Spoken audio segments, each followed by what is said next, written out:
जय गुरुदेव and welcome back to the channel Shlok by Shlok. आज हम भगवद गीता के चैप्टर 2 श्लोक 12 को पढ़ने वाले हैं। ये वो एक्चुअल श्लोक है जहां से भगवद गीता का ज्ञान शुरू होता है। फर्स्ट थिंग, वीडियो शुरू करने से पहले कमेंट सेक्शन में जय श्री कृष्णा लिखना ना भूलिए। श्री विठ्ठला गिरिधारी परब्रह्मणे नमः। भगवद गीता शुरू कैसे होती है? भगवान श्री कृष्ण अर्जुन को ज्ञान देना शुरू कैसे करते हैं? कैसे उन्होंने सारा ज्ञान प्लान करके अर्जुन को दिया, ये बहुत ऑ इंस्पायरिंग है। जैसे हम किसी से मिलते हैं, सबसे पहली बात हम क्या करते हैं? हम अपना इंट्रोडक्शन देते हैं, हम बताते हैं कि हम कौन हैं। वैसे ही जब भगवद गीता के ज्ञान की शुरुआत श्री कृष्णा करते हैं, सबसे पहली बात वो क्या करते हैं, वो बताते हैं कि वे कौन है। श्री कृष्णा स्वयं कौन है, अर्जुन कौन है, और जितने भी लोग इस युद्ध में लड़ने के लिए इस समय उपस्थित हैं, जिनके लिए अर्जुन शोक मना रहे हैं, वे सब लोग कौन हैं। तो श्री कृष्णा शुरू करते हैं, नत्वे नाहम जातु नासम न त्वम नेमे जनाधिपा।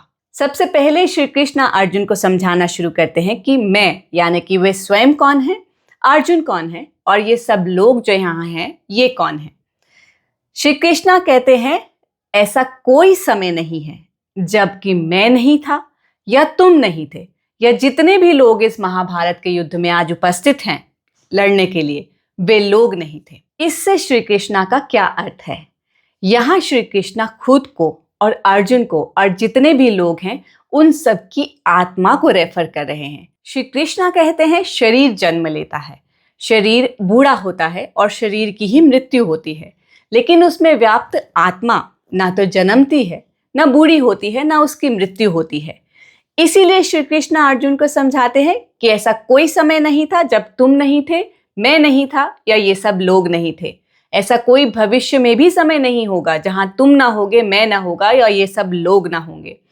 इसीलिए हे अर्जुन, तुम जिनके लिए शोक कर रहे हो, जिनके लिए चिंतित हो रहे हो, जिनके लिए तुम्हारा मन तुम्हें पूरी तरह से परेशान कर चुका है, उन लोगों के लिए शोक मनाना उचित नहीं है। गुरुजी समझाते हैं कि हम अपने कर्मों के कारण जन्म लेते हैं। हमारे कर्मों के कारण हम जन्म लेते हैं, अपने कर्मों को पूरा करते हैं, अपने धर्म का निर्वाह करते हैं, और हम बाद में मृत्यु को प्राप्त होते हैं। ये सब हमारे शरीर का प्रोसेस है।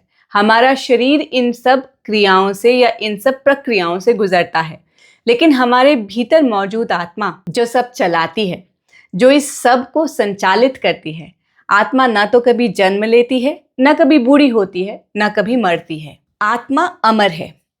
इस शरीर को धारण करने से पहले भी हमने कई शरीरों को धारण किया है, कई जन्म लिए हैं।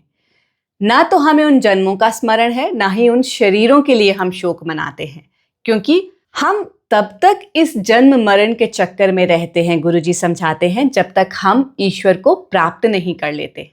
तो भगवद गीता का ज्ञान श्री कृष्णा कैसे शुरू करते हैं? अपनी ट्रू सेल्फ रिवील करके, अर्जुन की ट्रू सेल्फ उन्हें बता के। श्री कृष्णा बताते हैं ऐसा कोई समय नहीं था जहां मैं नहीं था, तुम नहीं थे, या यहाँ मौजूद ये सब लोग नहीं थे। ऐसा क्यों कहते हैं? क्योंकि हम आत्मा हैं।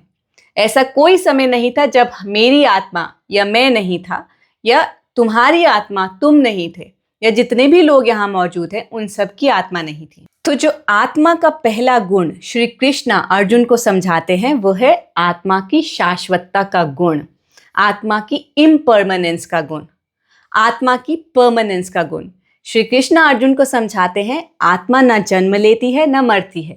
शरीर का जन्म होता है, शरीर बूढ़ा होता है और शरीर मरता है। इसीलिए शरीर से ऐसा मोह करके, इसीलिए शरीर से ऐसी अटैचमेंट लगा के जो तुम इस समय व्यथित फील कर रहे हो, तुम इस समय जो इतनी एंजाइटी फील कर रहे हो, ये उचित नहीं है। क्योंकि शरीरों का जन्म होता है, शरीरों की मृत्यु होती है, लेकिन उनके अंदर रहने वाली आत्मा हमेशा अमर है। तो सेकंड चैप्टर के 12 श्लोक में इतना ही है। अगर वीडियो आपको सोचने पे मजबूर करे, अगर आपको इंस्पायर करे, तो प्लीज़ वीडियो को लाइक और शेयर ज़रूर कीजिए।